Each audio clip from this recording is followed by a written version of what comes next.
Action. Halo. Jamani, naongea na wajomba, mashangazi na baba mdogo mjini.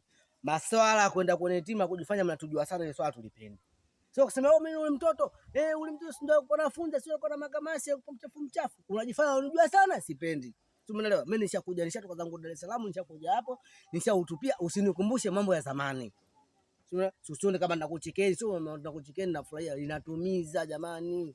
Wewe unanikumbushaje mambo ya zamani? Ili wewe unanikumbusha. Tena sitoshe unanikumbusha mambo ya zamani mbele ya watu wengi. Unataka sifa. Unataka sifa nionekane kwa kumbe uko mchafu, au uko hivi.